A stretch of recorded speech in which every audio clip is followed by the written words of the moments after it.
Well, guys, welcome back to the Brad Group Stadium for another episode of the Yo Show. Added time with me, Oliver Buck, my co-host Mike Brown, and Orient fan Dave Cook. Now, it's been a bitly disappointing day here in E10. We lost out 3-1 to Swindon, Mike.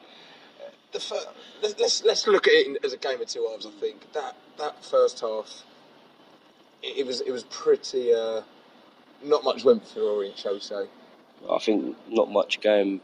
Video was pretty kind there, if I'm honest. And set up with five at the back, just offered far too much room between the midfielders and the defenders, and equally between the forwards and in the midfield as well. And just gave him way too much time on the ball today. You know, a team that I think before today averaged 49% possession.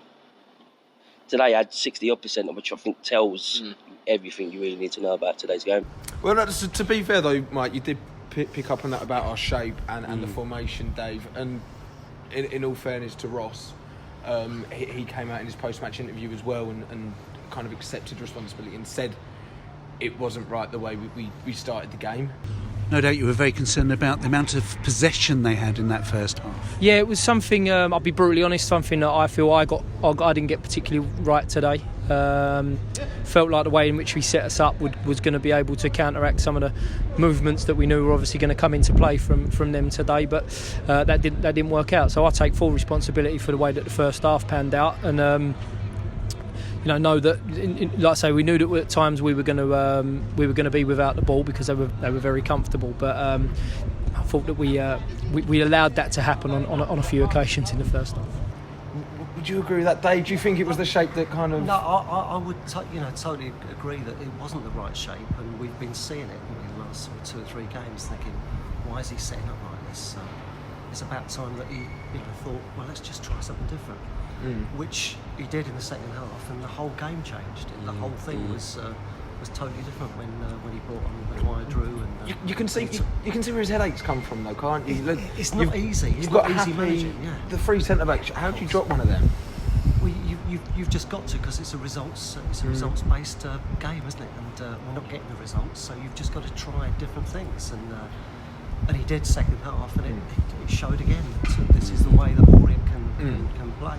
Maguire Drew came on second half and was man of the match, and it just completely changed things. I don't think it's arguable that the shape helped Swindon a lot. We as Ross said, probably paid him too much respect. Yeah. But if we look at the goals himself, Mike, the first one, was it a cross? I don't know. It was definitely a cross, but it's what you're taught. Put the ball in that bit of whip, that sort of area. Everyone misses it. 7, 8, 9 times out of 10 it's probably going to end up in the back of the net, and today, unfortunately for us, it did end up in the back of the net, you know. And the second goal was a Joe Widdowson own goal as well. Took another unfortunate knock. Do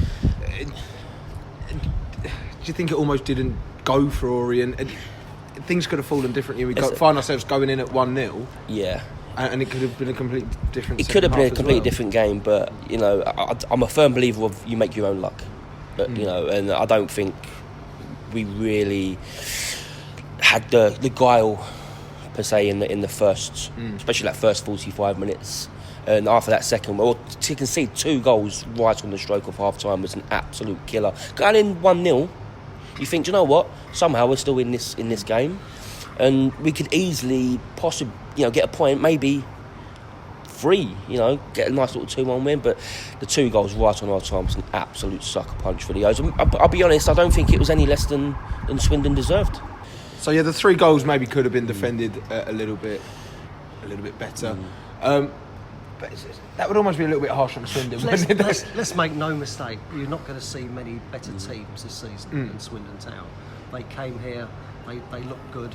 They've lost a couple of games just recently, but they're you just see that they're well set up. They're a good side, and we just couldn't. We gave them too much respect as well. We should have gone out there and played against them instead of just letting them falling back and letting them play football, which they obviously can do. They did do. With all due respect, though, to your Cheltenham, Stevenage, and Crawleys, do you think what we saw today is maybe an indication of League Two, that step up from the National League? Absolutely. We've only just been promoted. Absolutely. They were quality. And I think looking at the players today, you could tell that they thought, we've now met a team that this is a step up to the next level, and some of them could cope with it.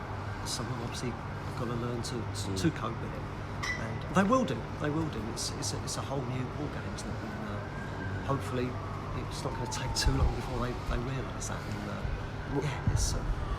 Well, you'd hope that Ross is constantly learning, and I'm sure he would have learned. It's a learning curve for everybody. It's not just the players. It's for the management team as well, because they've not managed at this level. And it's going to take time, and people shouldn't worry too much at this stage. It's September. We've been playing just over a month. There's a long way to go. There's a lot to learn, and people should not start making. But as you said earlier, it is a results-based. It's a results-based game. Ross has got to be getting results. The fans expect it, and I'm sure he expects it of himself. But if you were him, Mike, where'd you go, kind of from here off the back of today's game? Well, off the back of today's game, I'll probably look at the first 45 minutes and think, do you know what? I fancy four at the back. Personally, I think we create a lot more with four at the back. I think it offers more balance right across the pitch. The fullbacks get more protection. There was so many times in that first half today that Widdowson and Ling were doubled up on, and we just couldn't cope. Especially the first 10 minutes, I think about 15 balls, well, not that many, but so many balls were put into the box, and it was just like, well, you can see what the game plan is today. And Ling first half was targeted so much, but I think the four at the back offers a bit more protection. Everyone, well, especially defensively, I think they look a bit more assured of what they're doing. They're used to a four at the back, and we just look more comfortable. And I think it takes a little bit more of the defensive situation out of the midfield as well, because they think, the fullbacks haven't pushed on. We haven't really got to worry about what's behind us per se as much, and I think it allows for more free-flowing attacking football from Yos. And Dave, just before we wrap up, we'll try to look to some of the positives from today. The positives being that one goal Jordan Maguire drew. It was a tasty little hit, wasn't it? He impressed when he came on. The second half just changed completely when he came on. I mean, he's a quality player. He's shown it before, and he'll show it in the future as well. He's a game changer, and it's interesting. I don't know how long he was on for, but he was man of the match, and it showed. And again, another quality goal. We know what he can do. Let's get him on a bit earlier and work from that. Work from that. We had some good spells today. We created a fair few decent chances towards the last half hour, 20 minutes or so. A decent save from the keeper from Louis Dennis as well, which could have been a different game. Hit the post, one whistle's just past the post as well. If that goes in, it's a different game. And off we go. Yeah. We could, I remember 3-0 down Gillingham a few seasons ago. Lockwood, his hat trick in 15 minutes. Yeah. It could have happened today. Half time, you would never have seen that coming. No, exactly. But we won the second half. 1-0, and that's got to be a positive going forward. It's a positive going forward, for sure. The way we did play in that last 20 minutes, but it's all well and good. It's all well and good saying this, Mike. There comes time where you feel like these defensive errors should probably be stamped out a bit sooner. No, that's the worrying thing. It's all good. Shaping up however you want. But if you're going to continue to make mistakes, and be punished by their mistakes, you're already 1-0 down, 2-0 down. You need to score 2, 3, 4, 5 goals to win a game, and that's when it becomes a problem. Because I'm a firm believer of one goal is enough to win a game.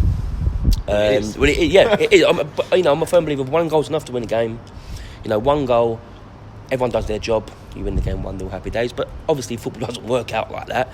But we do need to stamp out the mistakes to give ourselves a chance or a better chance of picking up points, especially at home.